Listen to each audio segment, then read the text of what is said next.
for welcome all to the Amherst Conservation Commission meeting. Today is October 22nd, 2025, and we have with us a full complement of conservation commissioners. I'd like to welcome Carol McNeary, Sarah Matthews, and Tina Smith. And we're here ready to go. Let's see. We were having some introductions before, and I I'm now unfortunately a little bit unprepared because I didn't take out my agenda. Is there some way that somebody could put it up there? In any case, we may as well start with a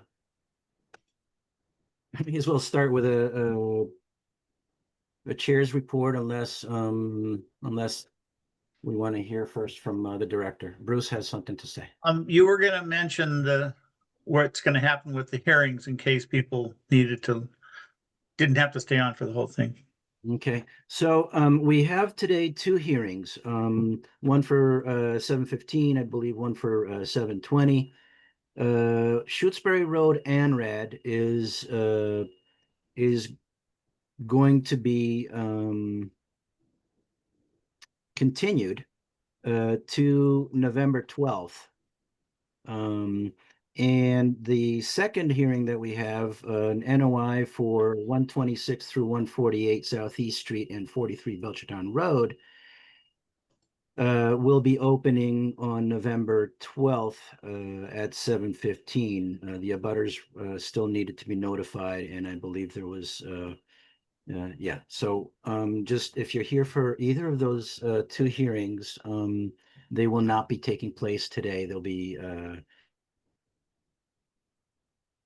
moved to November 12th. Let's see. So I was looking for the agenda, if that's possible. So I may as well go through a chair's report. Aaron was there. Yeah, we'll start with the chair's report. We are still under a drought, state declared drought, and there is a water ban in effect in Amherst. I saw in the news that the application for an NOI by Archipelago in South Amherst over by Atkins was withdrawn.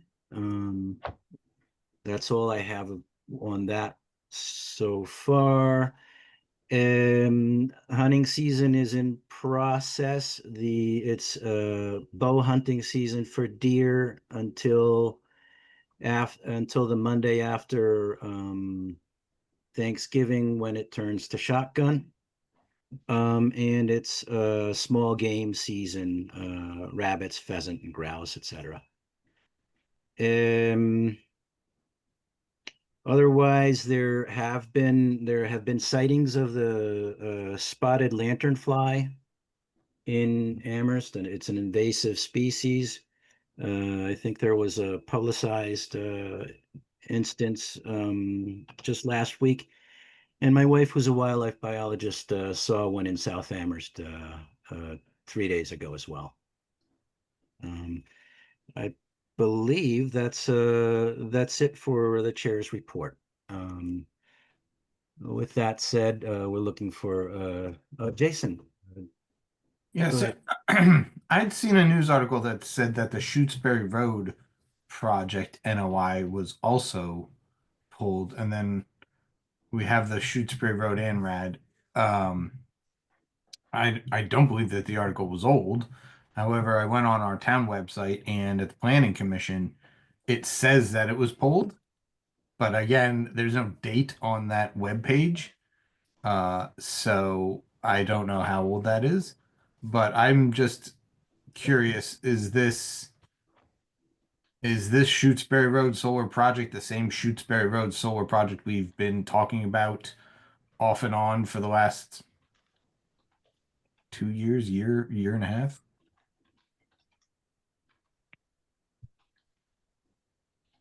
Are you asking me? I'm asking anybody who has an answer. Yeah. Aaron, do you think you could clarify that? Sure.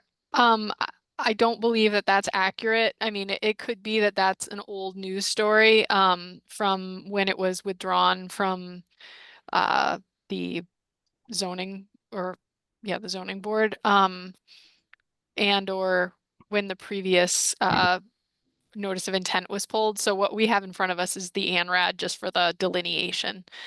So that has not been withdrawn. So I'm not sure where the other story came from, or maybe if it's on the town website, it might be out of date. Okay, thank you. Thanks, Aaron. Um, well, if we have no objections, we'll turn it to Dave for the director's report. Thanks very much, Andre. I too want to welcome our new members. Certainly from myself and Aaron, we are here to help you get acclimated to the commission. Obviously, Aaron is your best source of information for applications and current business of the commission. But I'm always available to the new members and as well as the returning members, if you will, the current members. I'm available to all of you as a resource for you. So feel free to call me or email me. And, if there's something we need to discuss or get together or email, certain members of the commission are more not prolific, but more regular, if you will, with emailing me or calling me. So please feel free. That's our job, is to be the liaison to you all. So we are happy to do that. A couple of updates from around town. First of all, we did have a nice informal meeting over at Gull Pond. I believe it was on Friday. I think it was the 10th. Sarah, is that right? The 10th? 10th of October. I'm going to say we had 8 to 10 folks. Aaron was there, myself, Beth Wilson from town staff, from the commission, Sarah and Rachel. Am I missing anybody from the commission? I think it was Sarah and Rachel. We had we probably spent an hour and 20 minutes walking, talking, sharing history, sharing kind of current status. And, I think we have a good game plan moving forward.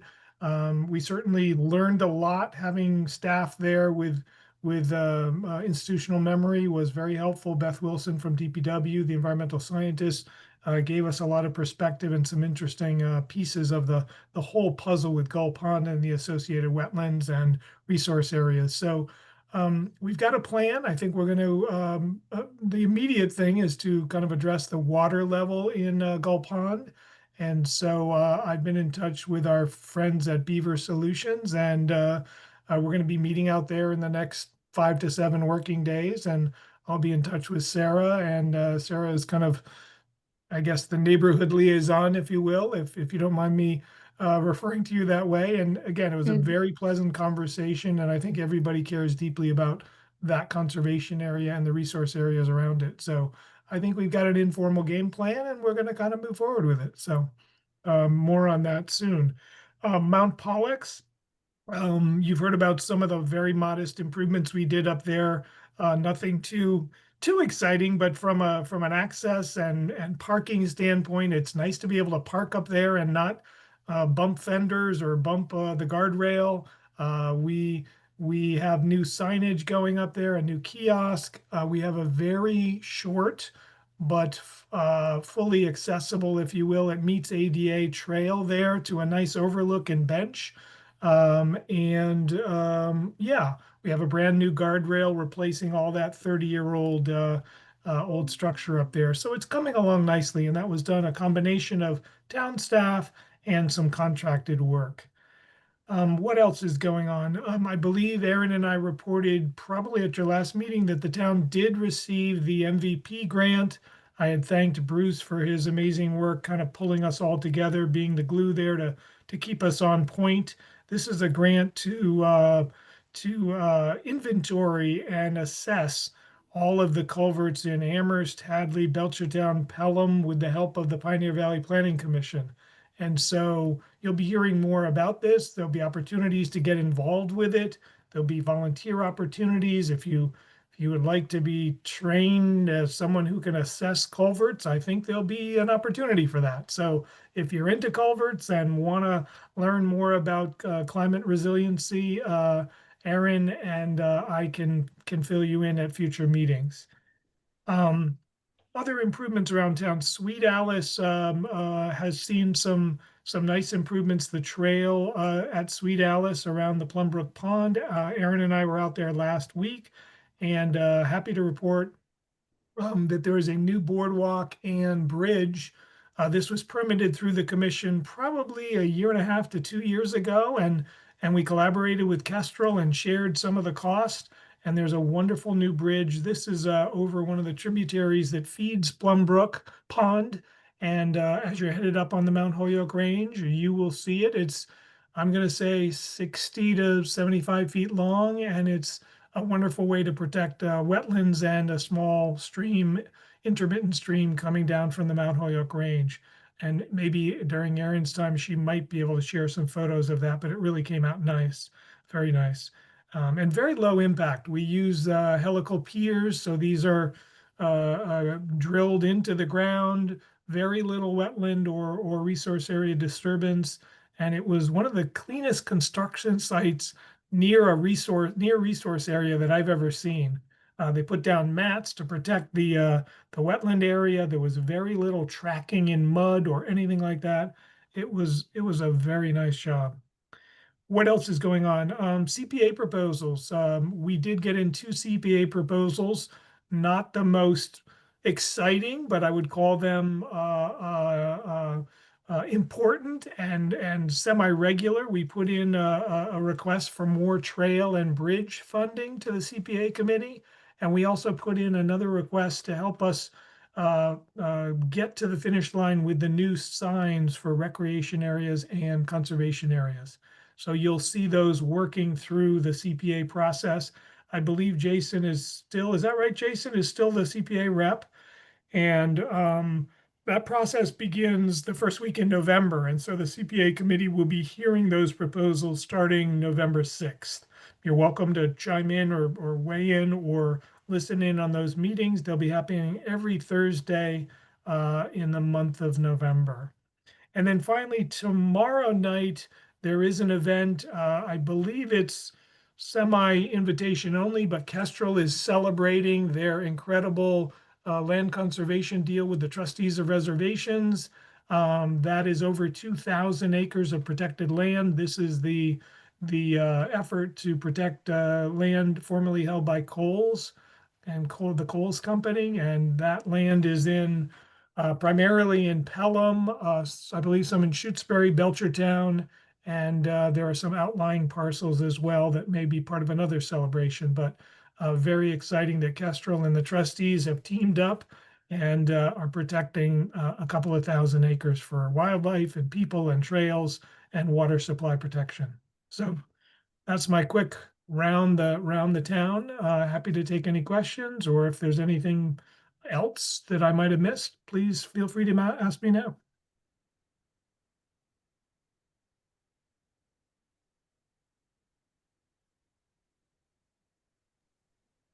I have a question about that Sweet Alice Trail. There's an access to the trail through private property. There's a town access along a driveway there, and it's been blocked a bunch lately. I'm wondering what the story is with that. Do you know where I'm talking about? Do you mean, Andre, do you mean along Vista Terrace? No, I mean actually along Bay Road, right?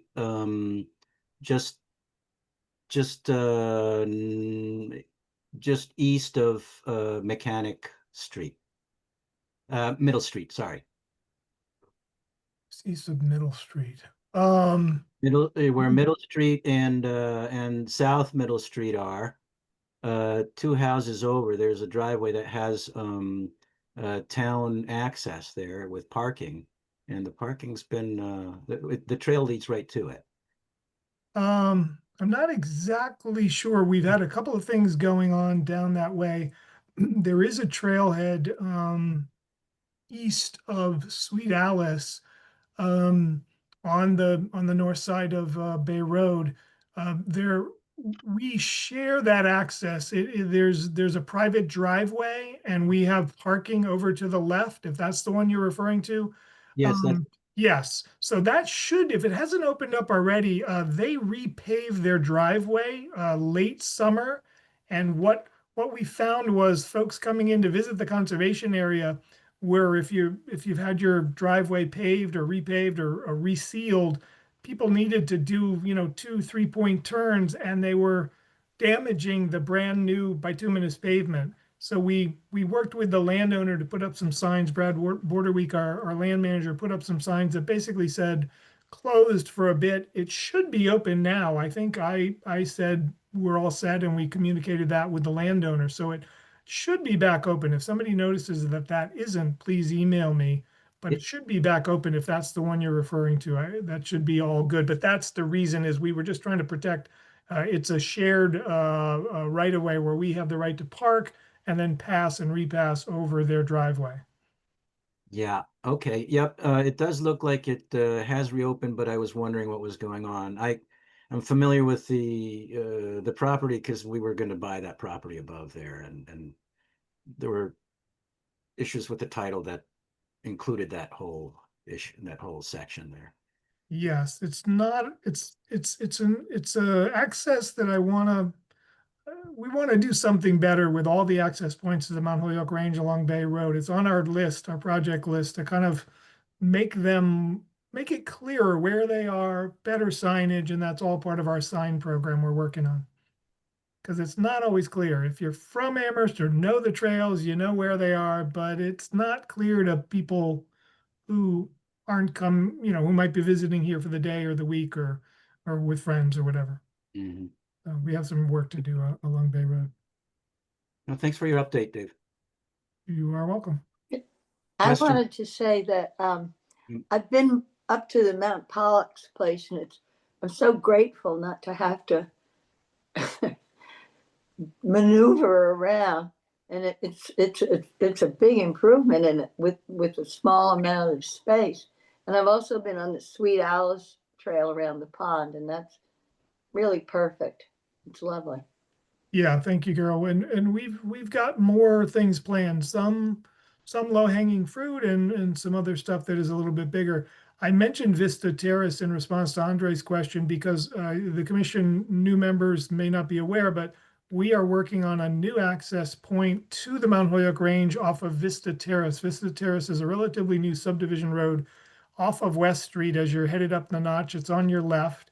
And we negotiated as part of that development for a donation to the town of about 7 acres of land. That includes a small parking lot, again, call it 5 cars, plus or minus. And we are going to be building a trail there that is all permitted. We brought that through the commission, simple trail. It will head over. This is just north of the Norwottuck Fish and Game Club property. So you will, when you're on that trail, you will from time to time be hearing some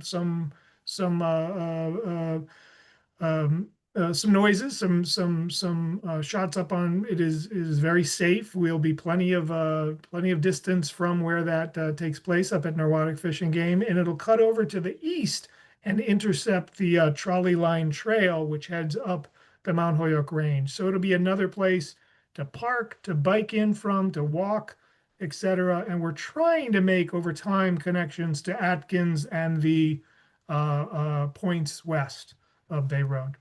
We need to work on crosswalks and things like that with DPW and make things safe. But there will be a parking lot there soon, and we'll announce that as soon as it's in place. Great. Bruce is next. I'm just going to remind us all that when we speak, raise your hand first, and then I'll call on you, so that when we raise our hands, they actually get placed on the top of our screen in order of hands raised.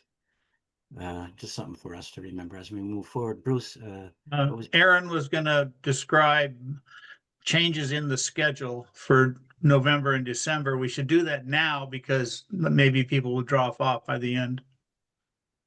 sounds good. So we only have one meeting in November on November 12th. And we've um,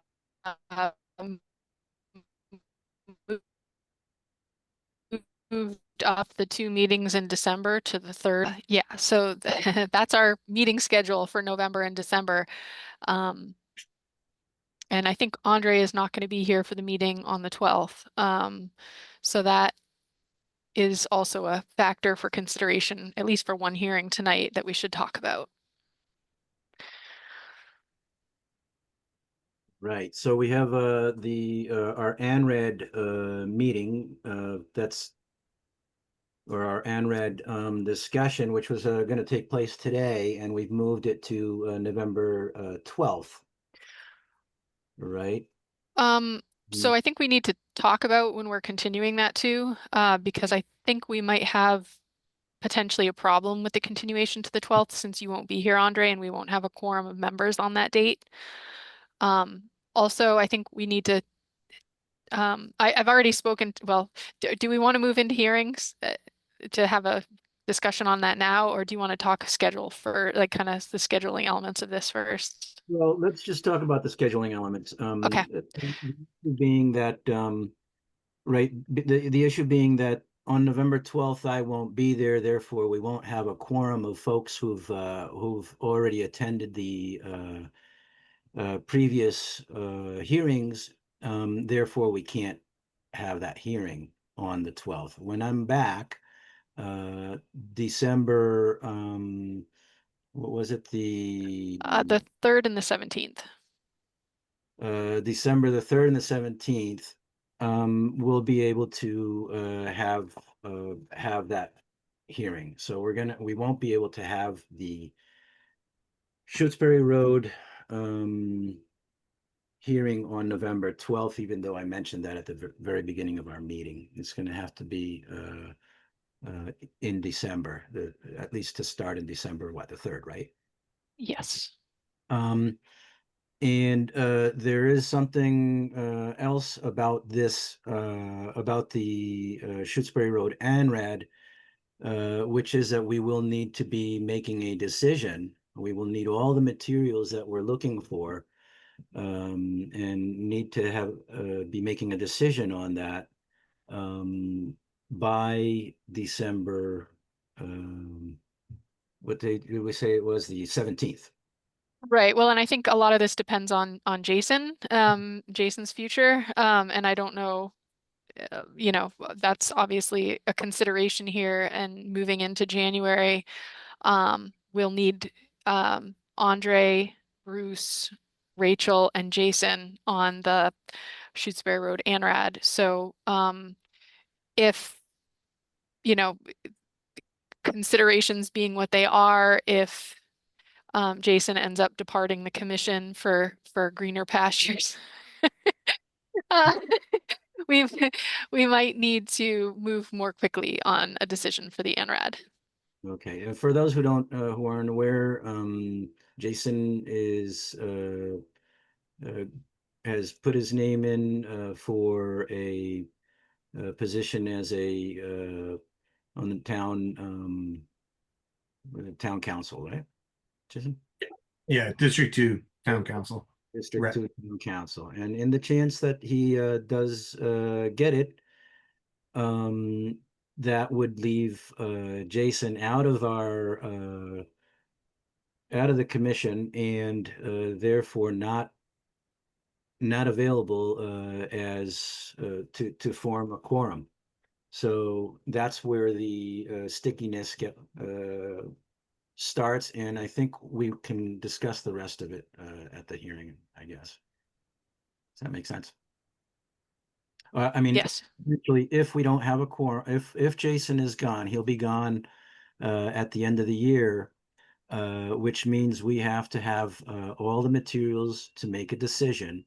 by the meeting on the 17th. If we can't make a decision, if we don't have all the materials, then we're going to have to, I mean, the logical thing would be to deny based on not having enough information. So I think it's important to have this out front and to make sure that the Shutesbury solar project folks are well aware of what's going on. Nobody's vying one way or another, but we do need to have our information, and we need to be ready by the December 17th meeting if Jason has to leave the commission. So, all right, with that being said, are we ready to move on to minutes? I've discussed the drought status. We are in a continued drought. We got some nice rain for a couple of days, but that's not enough.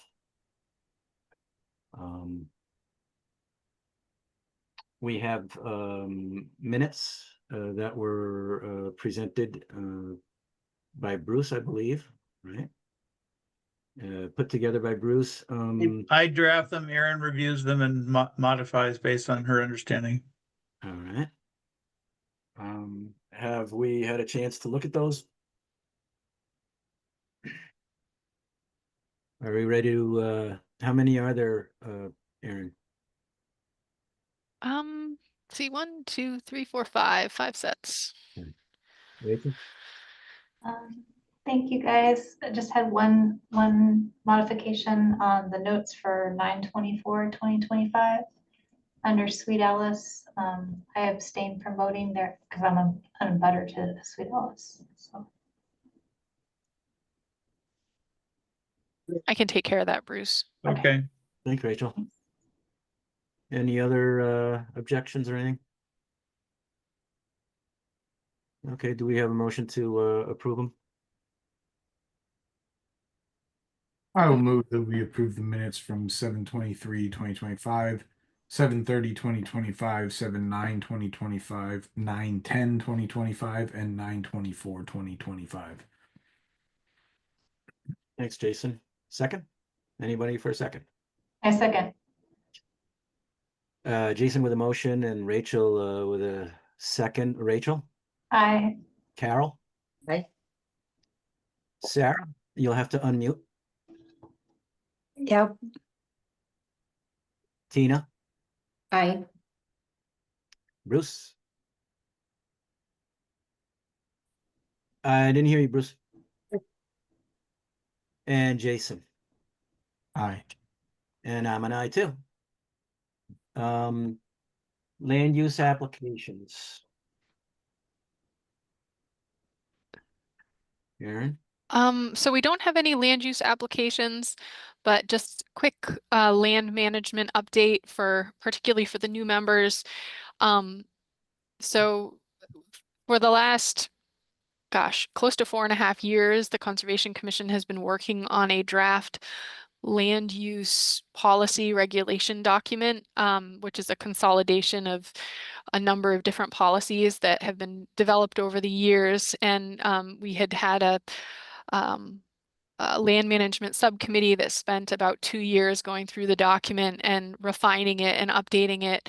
And we've, since that time, consolidated the entire document together, had our town attorney review it, and we have a semi-final version of those policy regulations in the land use policy regulation folder of the packet this week. Just hoping that everybody, including new members, could give that full document a look. By section, there are sections that are highlighted that were already approved by the full body of the commission to be included in the document. And those are noted with an approval date on the heading of the given section if they've already been approved. But there are a couple sections that were not handled directly by the subcommittee, like the beaver section. That was a section that was drafted after. And there's a couple smaller sections like about APRs and stuff like that, that it would be really great to have just everybody take a look at, and if you have any comments, if you could send them to me by December 1st. I think the intention was the first part of the year for us to have a public hearing to review and take public comment on that document, and move towards approving it and implementing it. Thank yeah, I would like to be visiting that at the beginning of next year, as well as the hunting regulations, which we left off. And regarding the hunting, I'll ask, I had asked that Aaron, that you and Dave contact, or I thought I had contact the town's attorney about the statement that's on the town's website that says hunting is only permitted in these town properties. I would like to have you consult with the town's attorney because there is no legislation that that actually that has been enacted that that makes it illegal to hunt anywhere in the town or in these properties. So I've asked that in the past. Dave, would you please make sure to find out for me? All right, great, thanks. Because if the website states it and it's not correct, it should be off.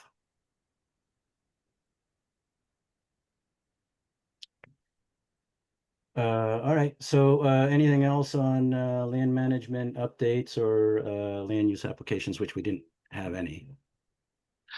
No, and I have some project updates as well, but if you would prefer to move into hearings, I can handle those later, or I can do those now. It's totally up to you, Andre.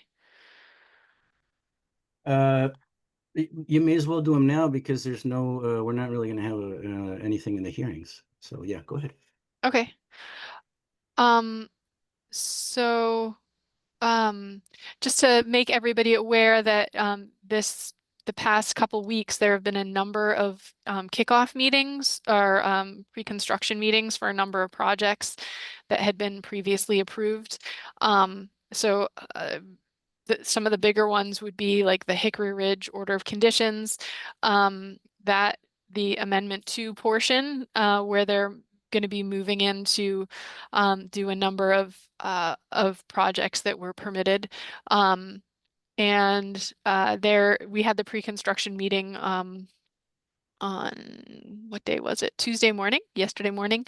I also had the pre-construction yesterday morning for the Amity Street and University Drive roundabout project. And then Monday morning, I have the kickoff, the pre-construction meeting for the project on the corner of Amity Street and University Drive. So there's a number of large projects that are kicking off in right now. And then also the Middle Street Culvert project kicked off a couple weeks ago. The single family home at 875 Belchertown Road, 815 Main Street, and then the single family home at Old Montague Road. So there is a lot of construction kicking off.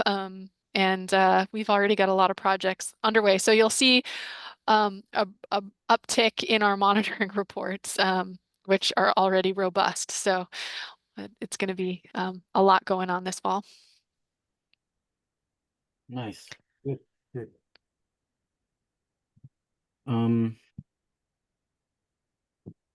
Okay, well, I think with that, then it looks like we're going to be getting pretty busy then later on in the year.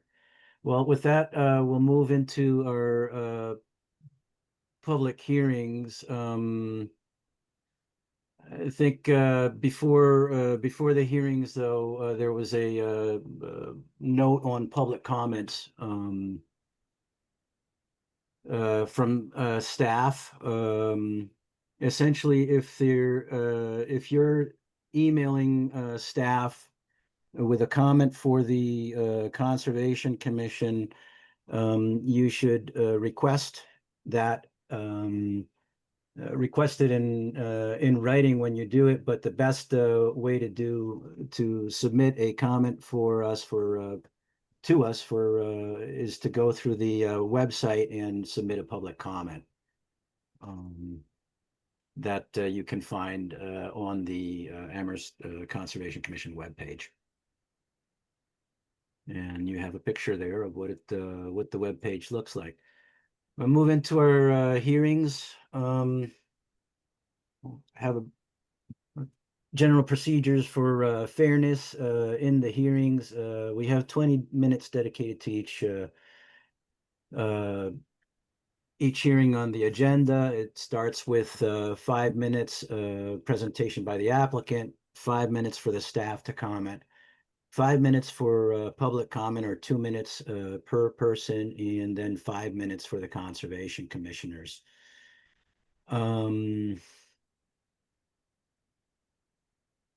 We do require, just so that everybody is aware ahead of time, that any submitted or revised materials be given to the commission by the Wednesday of the week prior to our meetings. And those of you presenting, just please clearly state your name and the address of the project, who you're representing, and for members of the public, state your name, address, and if you have preferred pronouns. And then you'll raise your hand when you want to speak, and I'll call on you in the order that your hand's raised. With that, we'll move into our first hearing. It's an ANRAD by Goddard Consulting on behalf of Pure Sky Development, Inc. for the confirmation of both Mass Wetland Protection Act resource area boundaries and Wetlands Protection Town of Amherst General Bylaw 3.31 and the regulations resource area boundaries within a designated study area on Shutesbury Road, map 9B, lot 11 and 12, and map 9D, lot 27. We're still waiting to have a third party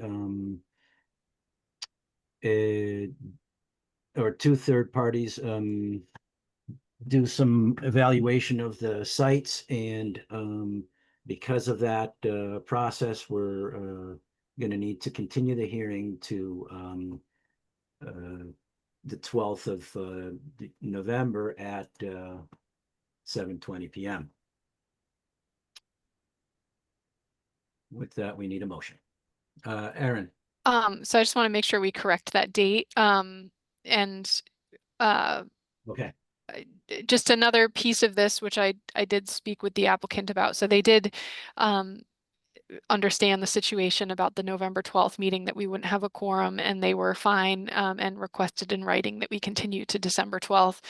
I did speak with them to make them aware of the situation with the need to have the peer, like that we really need to receive the check so we can set up a contract immediately and get the peer review underway, because we will need to have the materials so that the commission can act by the December 12th meeting.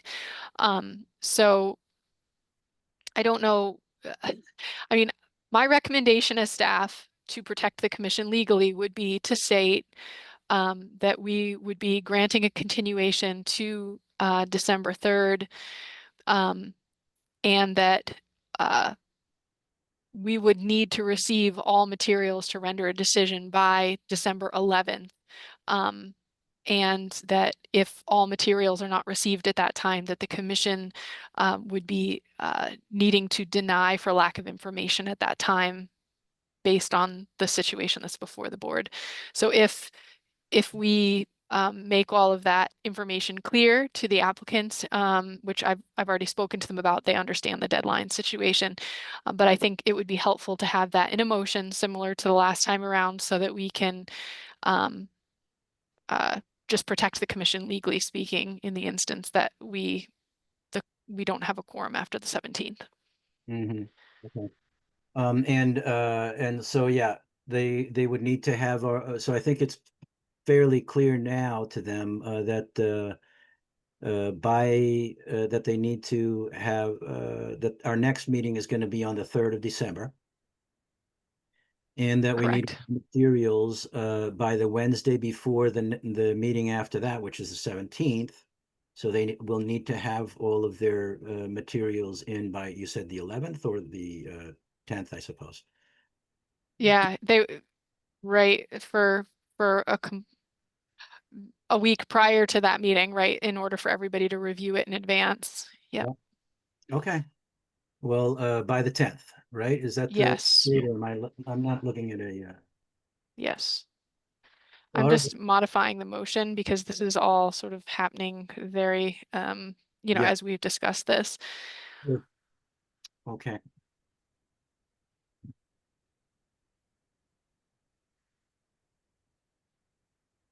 So we'll just wait for you to present us the motion. Is that? Yeah.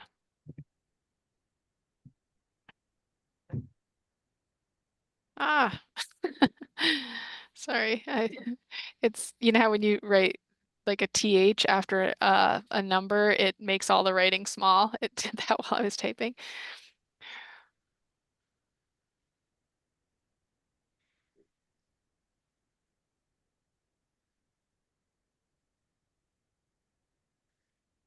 So I'm just gonna share my screen so that we can just have this in front of us. There we go.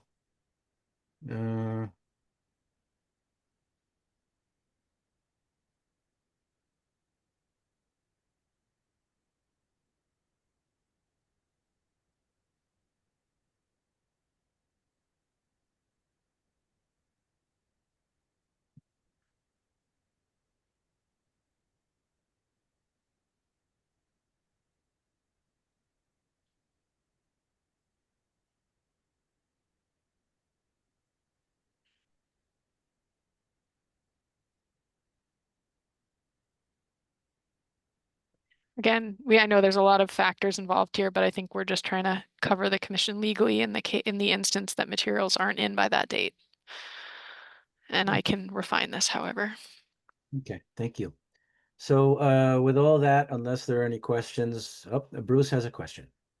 Oh, I was going to make a motion. Oh, go for a motion. I move to continue the public hearing for DEP number 089-0762 to December 3rd, 2025 at 7:15 p.m. All materials from the conclusion of the peer review will need to be received by the commission no later than December 10th, 2025 for consideration at the December 17th meeting, I think is what you meant. If materials are not received by December 10th, the commission may need to deny the project for lack of information. Do you want to correct it now, Aaron, based on No, Bruce. my correction? Bruce, Yeah, the date when all of that needs to be in is the 10th. that's what I said. Oh, okay. We just needed some extra in there. I'm sorry. Okay. Got it. All right. So we have a motion by Bruce. I'll second. Jason seconds. Jason, Aye. Bruce, Aye. Carol, Aye. Rachel, Aye. Sarah, Aye. and Tina.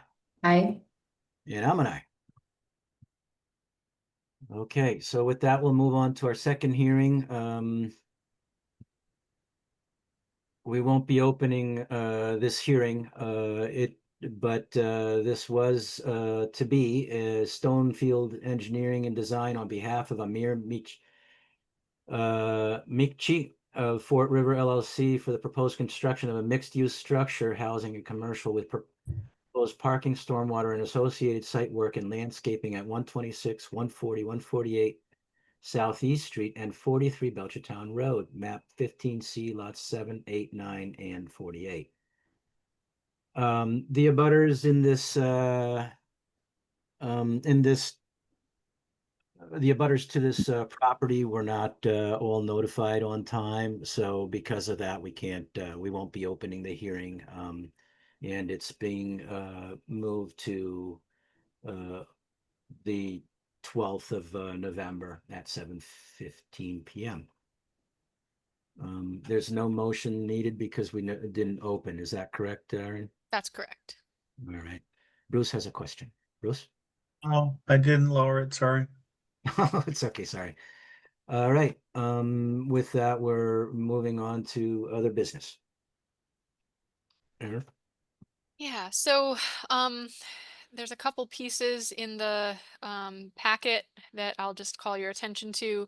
The first are at the last meeting we had talked about the um, requests for comments on the Eversource WT-11 project that are due by or before November 21st, 2025.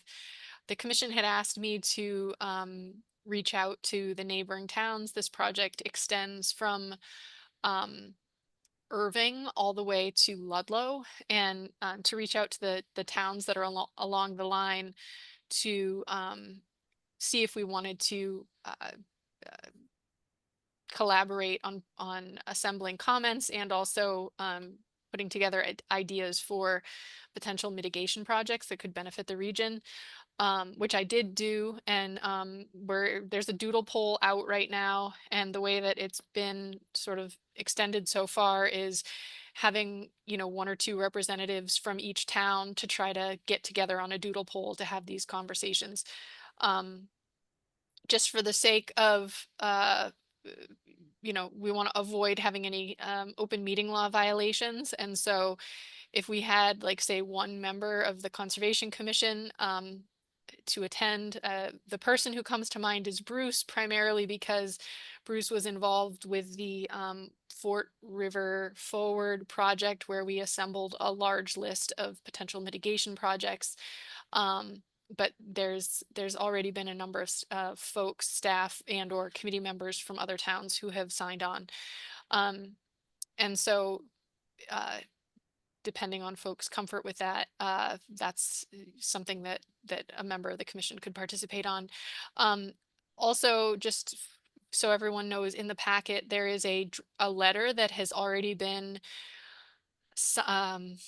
it's been drafted, and the towns of Pelham, Shutesbury, and Belchertown have already signed on to it. Montague is currently reviewing it for potentially signing on. That's not official, but it's been shared with them. And so this letter was shared with us for the opportunity to sign on. I did read the letter and felt like it was a very compelling letter, and would ask the commission to consider whether they'd like to sign on to that if you've had an opportunity to read it tonight. Obviously, we have 1 more meeting on the 12th before the comments are due, so we do have some additional time if folks haven't had a chance to read that yet. But certainly the sooner the better in terms of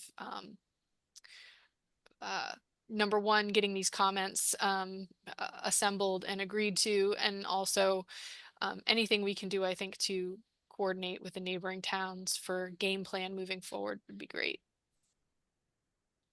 Right, thanks. Thanks on that, Aaron. Maybe that's something we should just take up as a quick discussion now. I have read it. I'm in agreement with it, and I would opt to sign it, but I'd like to hear from the rest of us. Anybody else have opinions on the letter?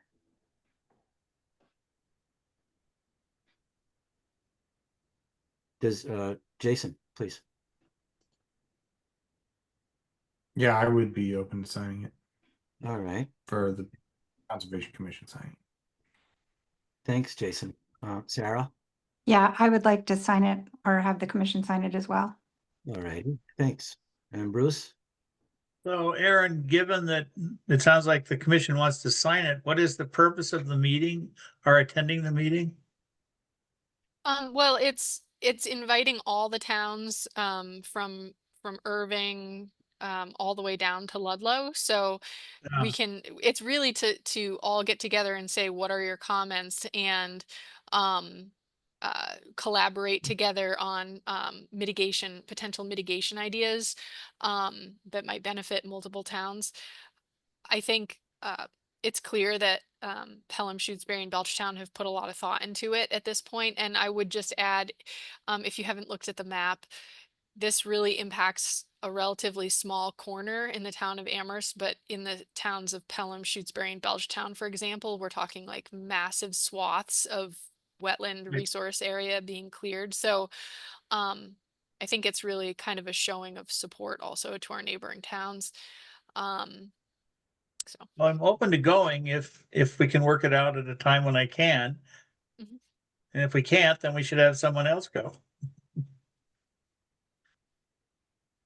That's a good thing, Bruce. So we've got so far 4 people who are for it. Anything else, Bruce, before I come to? I think we should sign it conceptually. So Great, thanks. I appreciate it. Thanks, Bruce. Tina? I haven't fully reviewed the materials. I was looking at the engineering plans, trying to figure out which one of these maps related to Amherst. I haven't found it yet, but I am curious if, because it's an Eversource right away, if there is an easement already on file, how much pushback are we allowed to do? If that's been reviewed by council. Yeah, no, so it's not to push back on the easement or the work, I don't think. I think it's there's certain elements of it in terms of alternatives that they were expressing concern about, and also the mitigation options haven't really been extensively explored. So I know there was some concern about some of the tree clearing that is not impacting the power lines and whether there's a need to remove that, and sort of determining that on a case by case basis rather than just drawing a line. But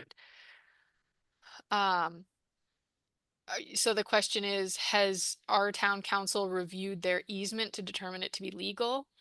I guess, I mean, no, I was more not understanding. So the trees are going to be cut regardless of this letter. Very likely they will be, unless there's ones that can be spared. And I think that's the argument that's being made, is like, if on a case by case basis, trees can be spared that aren't impacting the power line, they'd like those decisions to be made.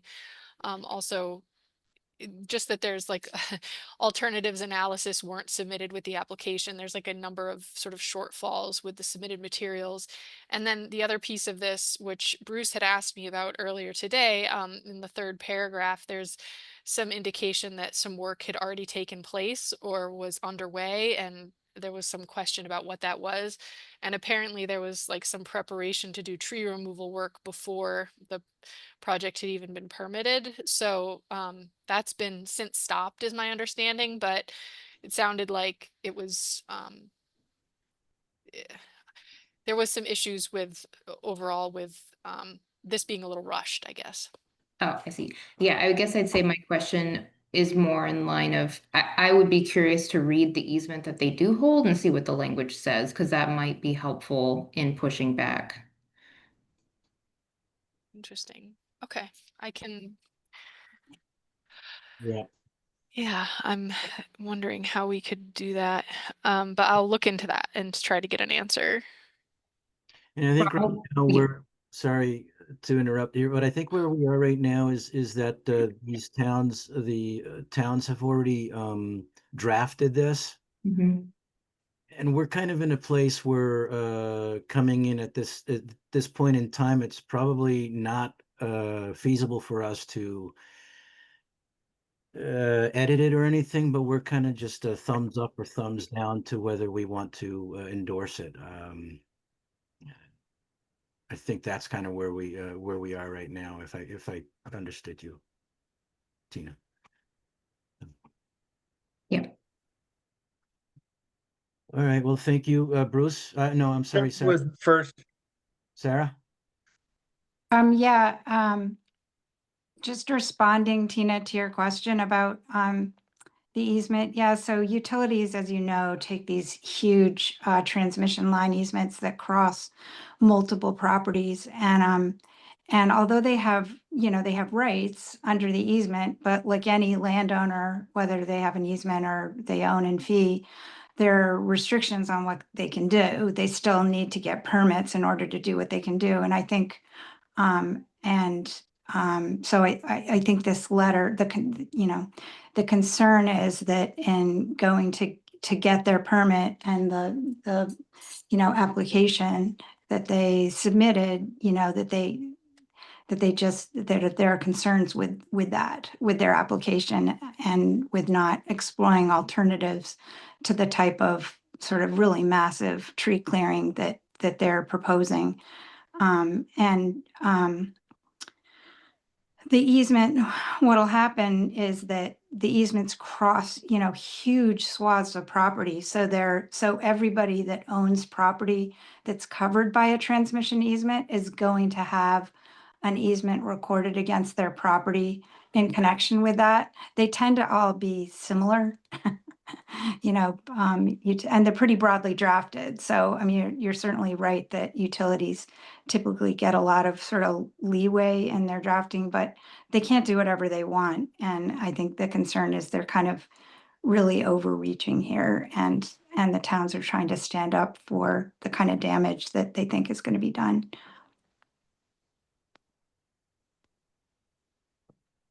Thanks, Sarah. Bruce? I think it's worth keeping in mind that this is a letter to the state regulatory department that's relevant here, in which the towns are basically saying, you, the MEPA, asked Eversource to do something and they didn't do it. They didn't provide what you asked them to provide, and we object.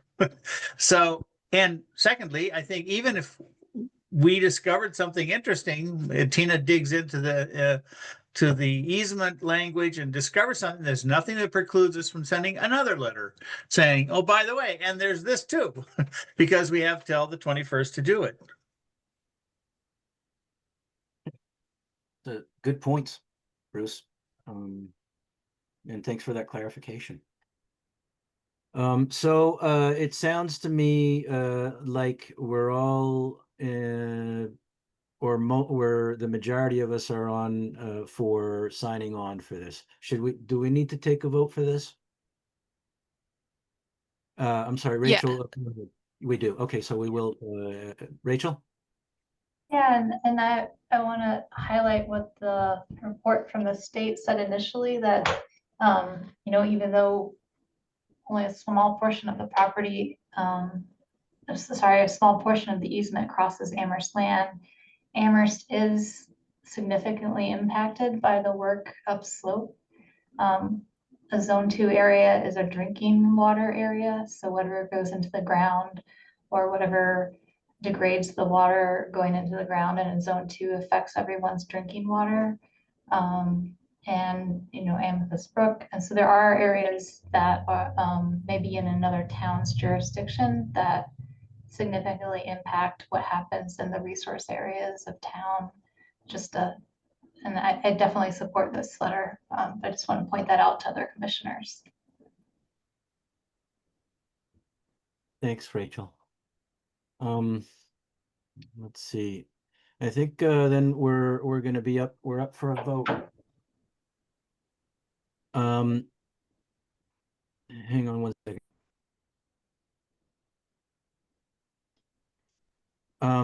So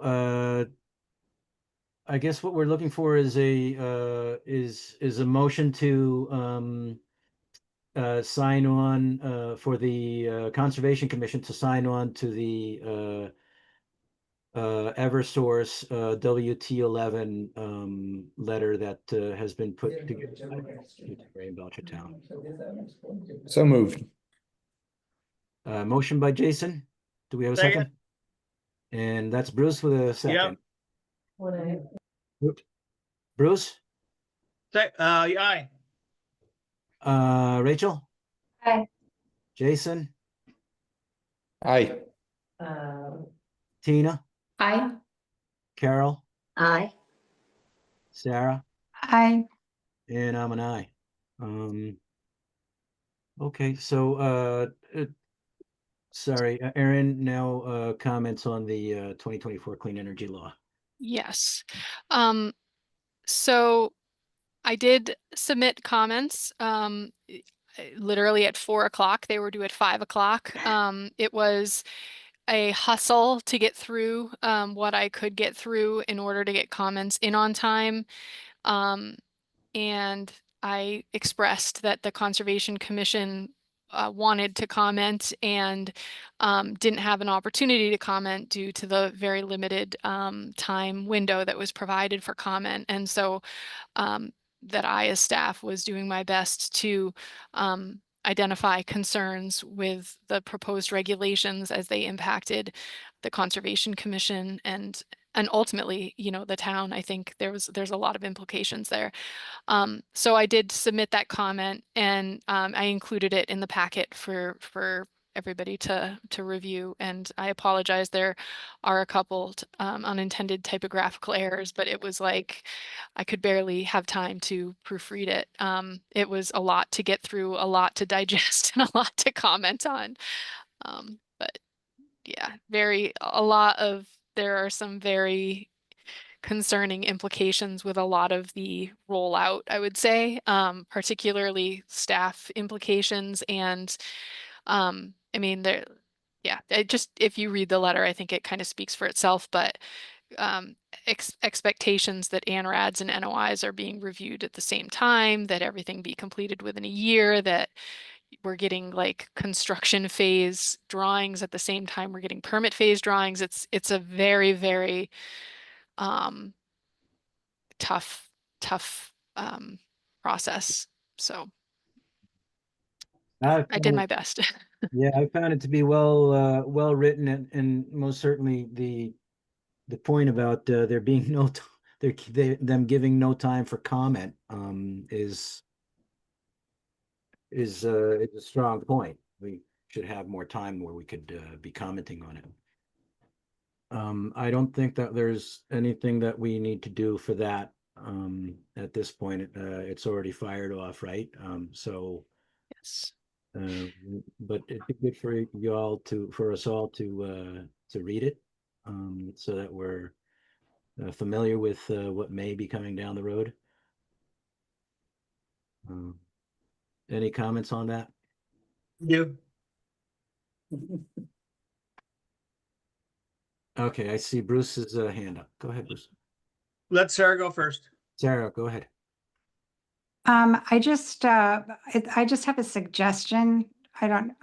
Which is, I know KP Law represents the town of Amherst, and I think a lot of the towns in Massachusetts, probably some of our neighboring towns.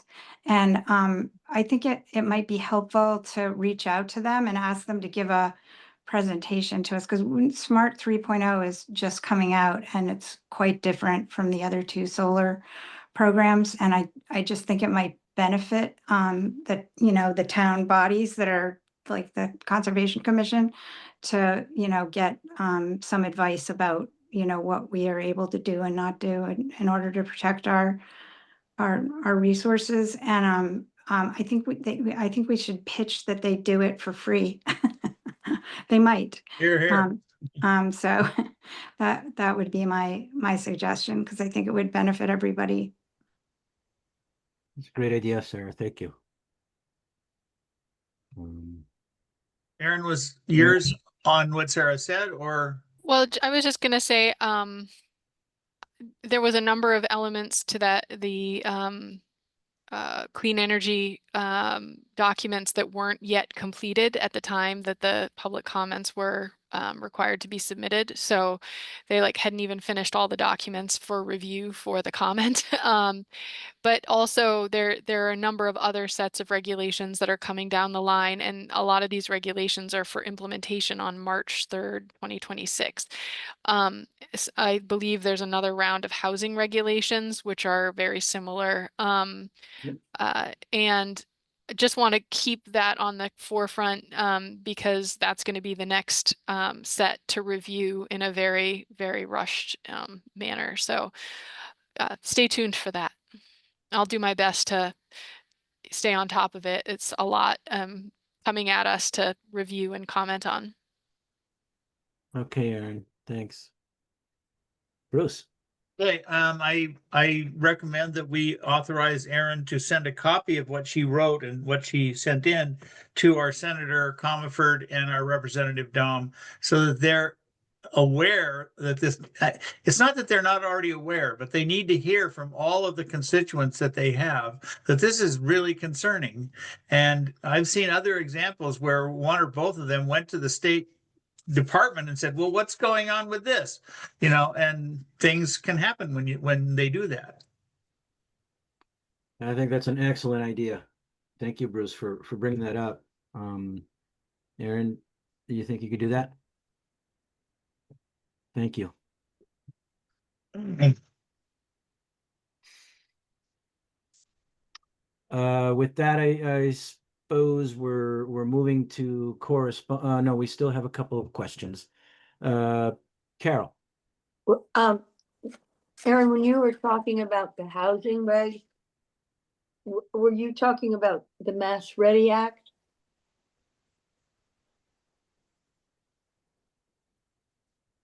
Aaron, you're muted. Sorry. Thanks. Forgive me that I don't have all of them memorized, the names of them, but I know that there's the Clean Energy Act and then the act relative to housing, the emergency housing legislation. Yeah, that's what I'm talking about. Okay, yeah. But that also limits the powers of the Conservation Commission and yes, changes where the way appeals are handled and so on. Correct. It would have a lot of implications for the work of this commission. Yes, exactly. Yep. Limits to public public input, public involvement, application of our local bylaws. There's a lot of implications and time limits for reviews. Just to name a few, but yeah, there's a lot of issues. Right. Thank you. Bruce, your hand's still, I'm sorry, Carol, do you have any more questions? No, Bruce? No. Okay. So now, correspondence. So there was a couple interesting things that I put into your folders. There's a DEP listening session on November 6th from 5:30 to 7:30. If I'm able, I'm definitely going to try to attend this to give the state feedback on DEP involvement on Conservation Commission matters. So that's good thing to have on your radar if you're able to attend. There's also a rally and hearing to protect animals from rodenticides on Monday, October 27th at 1 p.m. at the State House, but that's also virtually available. And for anybody who's not aware about the dangers of anticoagulant rodenticides, the damages to the food web caused by that and wildlife, it's pretty significant and something I would really encourage others to look into. And then Andre already mentioned the spotted lanternfly infestation. And then the correspondence that Andre mentioned earlier, which were the withdrawal of the project, the Archipelago project, that is also in the correspondence folder for the commission. Did you want me to just keep moving into compliance, Andre? Yes, but we do have a question from Bruce. With regard to the hearing, I assume it's a House committee hearing, or it could be a Senate hearing. But in order for someone to participate virtually, we need to know exactly when it's going to happen, what the link is. We probably have to register ahead of time. So do you have that information, or would it be helpful to you for someone like me to go try to find it? It should be in the document that I put on the website. It's not working? No. Did you put it on the website or in our packet? In your packets, sorry. Okay, then I'm sorry, I didn't see it. I'll go look for it. Yeah, I did look, and it has directions at the State House, and it also has okay. I apologize. I didn't see it. No problem.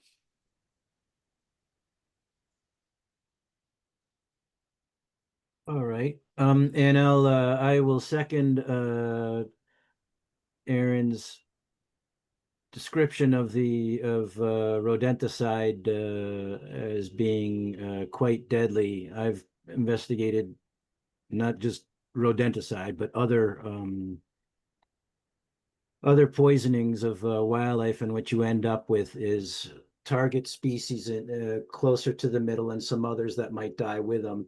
And then everything that eats them, and whatever eats them, it ends up turning into kind of a, what they call these circles of death, with, concentric rings of, animals that prey on or eat, dead animals. It's pretty nasty. The huge impact too on, target and non-target species. Bruce, you have your hand up again. Go ahead. No, it's just that I am used to a system where after a few seconds, it puts it back down for you. And it's not doing that, so then I forget to put it myself. Oh, okay. Well, I guess I could be part of the system. Just I'm calling on. There you go. Okay. Yep. We'll move to, compliance updates, Aaron.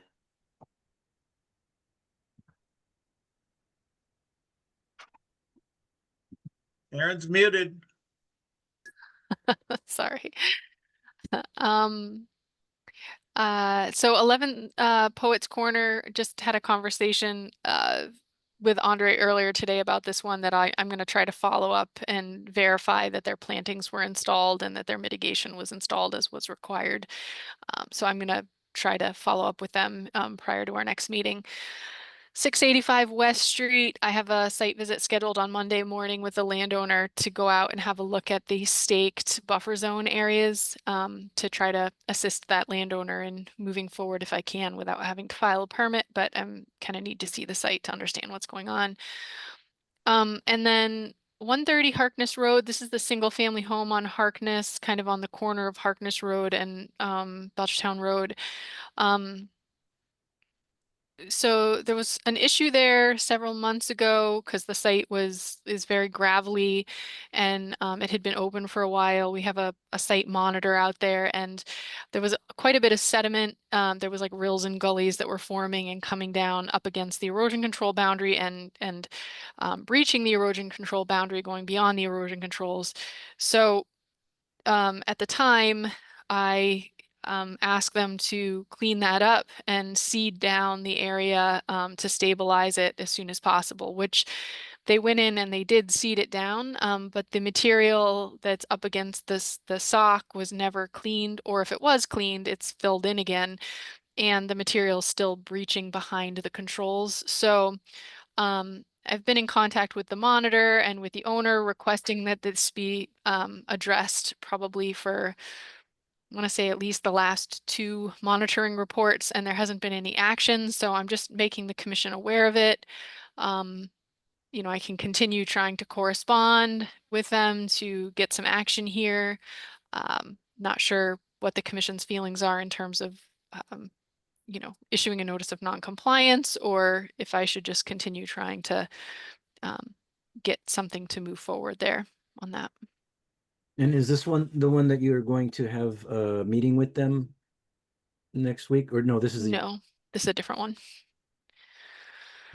I think at this point, if they've had enough time to, to take measures and they haven't done it, then we issue them a notice of non-compliance.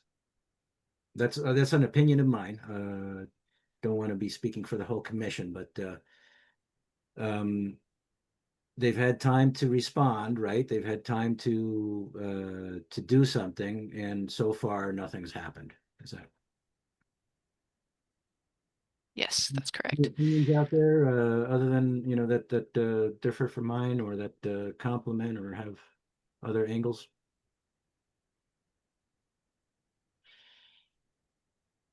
All right, I suppose with that, then what we should probably, go ahead, Rachel. Do we know if this is like an issue that they may have taken action to repair and then that it continued on after, or do we know that, or? To my knowledge, it hadn't been addressed. It's possible that it was addressed and then it just immediately backfilled with more sediment. But certainly in the last 2-3 weeks, it's been brought up several times to take a look at it. And I could say it needs to be fixed by X date, and if it's not fixed by X date, the commission will issue a notice of non-compliance. That's another option. That makes sense. Bruce? Aaron, what is the consequence to the applicant? Well, to the applicant if we issue this notice of non-compliance? Well, it's mostly just telling them in writing that they're out of compliance with their permit, and there can be any number of the commission can respond with any number of orders relative to that. So they could say, like, we're issuing you a cease and desist, no more work can take place on the site until you clean this up. It can be spelling out, we want something done by a given date to come back into compliance. It's kind of a halfway point, I would say, between issuing an enforcement order and just negotiating, because it's not, I don't think, a full out violation where wetlands are being filled at this point. It's really like a buffer zone issue where materials going beyond the erosion controls into the 50-foot buffer. Still impactful, but not on the scale of enforcement. My only concern is just that the applicant, that people not think they can just ignore our agent when she tells them they need to be doing something. That's a good point, Bruce, and that's why I'm recommending what a notice of non-compliance, especially after not receiving any responses, and you've contacted them. Aaron. Bruce, if you don't have anything else, I'll move to Carol. Yeah, that's fine. Okay, Carol? I agree. I just don't think it's right to waste Erin's time with her continuing to reach out to them and being ignored. Mm-hmm. Good point. All right, so I suppose we're looking for a motion to issue a notice of non-compliance to what address, Aaron? Yeah, it's, I believe, 130 Harkness Road. To 130 Harkness Road. So moved. Bruce with a motion. I'll second. Jason seconds. Jason? Aye. Sarah? Aye. Bruce? Aye. Tina? I'm Rachel? I have to abstain. Okay, Carol? Aye. And I'm an aye. So we've agreed to send a notice of non-compliance. Carol, your hand is up. Oops, sorry. No problem. So with that, we're looking for any public comments before we close. Let me see here. Raise your hand if you're in the public and you wish to make a comment. Going twice. Okay, no public comment. Are there any other topics from among us that are not reasonably anticipated 48 hours before the meeting? Jason? Yeah, I was out speaking with some folks in some neighborhoods around here. And in particular, there was a pretty, what seems to be blatant disregard for wetlands protection. And I was told an order on, and I'm told, Aaron, that you will know exactly what I'm talking about, Kingman Road and Tuckerman Road. There is 2 lots that were cleared, have not been stabilized. There's stockpiles out on the lots, and there are inlet silt sacks in the inlet directly in front of the lots that is just filled with sediment. I'm told that this was a an issue in maybe 2021 that came before the Conservation Commission, and that the contractor cleared these lots, cut a bunch of vegetation down the slope into the wetlands, was supposed to plant a bunch of stuff and never responded, and nothing ever happened. And the lots were never stabilized. They're still pretty exposed, and the silt sacks are still in. So I told the folks that I was speaking with that I would bring it up at the next meeting. And so I'm bringing it up, and I want to know what's happening and why that contractor or the landowner, whomever, has not taken any action yet, and what can be done. Awesome. Great question. Yeah. I have a memory of that place. They pretty much did what you what you described. They cut that whole the whole back of the property straight down to the stream. But I didn't realize that they didn't do anything about that, Aaron. I thought we had them here and we spoke with them, and they were going to do a bunch of mitigation planting. Yeah. So they have a determination of applicability. What transpired after, so there was an enforcement order on that case, and they ended up getting a determination approving the construction. There's only one of the lots is within jurisdiction, so the other lot is outside of jurisdiction. And the commission did require plantings to be installed on the slope. So we did have a pre-construction meeting following them getting the determination that they had installed a silt fence out there, and they moved forward with, stripping the topsoil, and then the site was essentially abandoned. And this was years ago, probably well, two and a half years ago.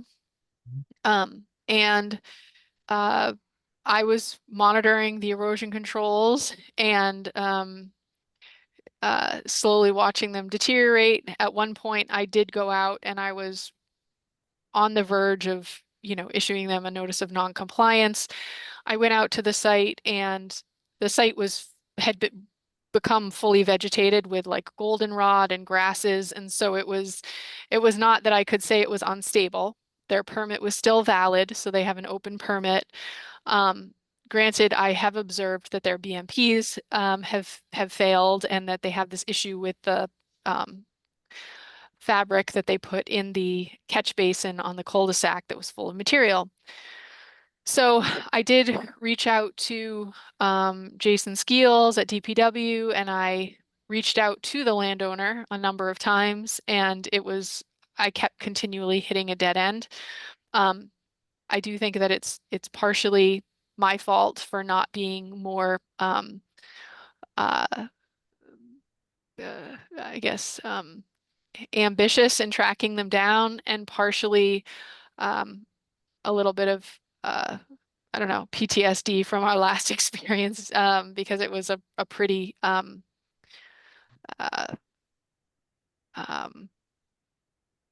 difficult site to deal with. And so I took a step back and I visited the site, and the site was stable, and I was honestly waiting to the point until the permit expired. I was like, okay, this permit's going to expire, and then, we'll sort of have a little more ability to take action on it.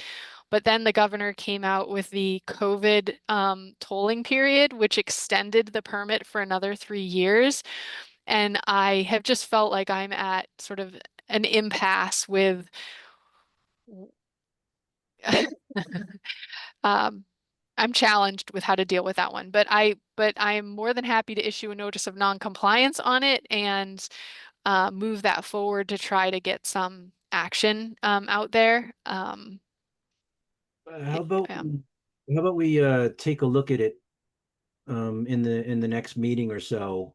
Just take a quick look, some pictures and so on, and then I won't be here, but the rest of you can decide whether to issue that notice of non-compliance. I think it you know, from what I know, I'm familiar with it. I remember it quite well. It sounds like it deserves it, but I haven't seen any of the newer pictures and all that, and I don't know that you folks are familiar with it. Yeah, it does deserve some attention, and I appreciate that Jason brought it up. I've been, yeah, I should have been paying more attention to it. It's funny, I think about that place often because I drive by there and on Henry Street, and right behind that on Henry Street is where I saw a bear right while we were having those hearings. I saw a bear cross the come off Henry Street and cross the tracks and go up to those properties. Anyway, I have a thought. please. Aaron, would it be helpful or cause you more difficulty if we had a site visit out there and all 6 of us were there and we invited the landowner to show up for our site visit? We wouldn't deliberate or anything. We could all say nothing, but at least the entire commission is concerned enough about this to show up and take a look at it. Would that help? Or it just would be extra work for you because you'd have to organize it? Well, I think it would help, and I would definitely appreciate it, because it's been a very challenging situation. Very challenging. So yeah, I think having multiple people there would be really good. Well, that's my suggestion. Well, how about we do that then, Aaron? If you can set up a site visit, let the landowner know when we'll be there to visit it if you don't hear back. And then we could take a look at it. Then we'll be familiar for the next meeting and make a decision on how to proceed on it. I'm assuming that Bruce's hand is up because it didn't bounce back, Jason? Thanks. Yeah, regardless of what we do, you know, and I'd like to be out there to see this site in greater detail than what I have already seen. But I do believe that the clogged silt sack does pose a safety issue. It's my understanding that it causes that cul-de-sac to flood. There are some lower lying homes and driveways in the area, but then also as we're getting into the cooler weather here, if that is flooded and freezes, I think that would be a potential significant safety risk. So I don't know. I say all that to say, if there's something that can be done about that specific clogged inlet prior to anything else happening, that would be, I think that would be ideal. So, I mean, I reached out to DPW to try to get them to address it because the landowner was not responsive. But I'm open to suggestions. I mean, I'm even willing to pop the thing open and try to get it out. Myself. You're not going to do that? Yeah. I mean, I don't know. I don't know what if DPW won't do it and, the landowner won't do it, but I'm open to suggestions for how to get that thing out of there. And, you're going to need a piece of equipment to do it. I'm assuming there's hundreds of pounds of sediment in there at this point. Yeah. So. Yeah, it's not a standard silt sack either. It's just a piece of landscaping fabric. They did a really, they just laid a piece of landscaping fabric underneath it. So it's not like a bag that's full of material. It's even worse because as soon as you lift the grate, it's going to fall in. Right, exactly. If that's the case, I mean, let me know what you want to do and I'll help you. Okay. All right. Well, that's important. Well, I think that we've covered everything. Everybody did a good job. I'm going to point out a couple things for us to keep in mind. Number one, I mentioned before, we'll raise our hands before speaking, and whoever's chairing will call on you. And number two, when we're not speaking or ready to speak, unless we're all speaking among us all, but if we're in hearings and so on, please mute yourselves because a lot of times whatever sounds are going on behind you come through pretty clearly to the rest of us. Just two points to keep in mind. Great meeting, everyone. We're done a little bit earlier than normal. So thank you, everyone. We're looking for now a motion to I move we adjourn. I Jason. second. Rachel with a second. Rachel? Aye. Sarah? Aye. Bruce? Aye. Tina? I Carol? Aye. And I'm an aye. I'm an Oh. aye as well. Oh, I didn't call on you, Jason. That's all right. Well, you last. I always do. All right. Well, thanks, everyone. We'll see you in quite a while for me. I'm out for a few weeks. So enjoy and see you soon. Thanks, Great. everybody. Bye, Good night. everyone. Have a good night.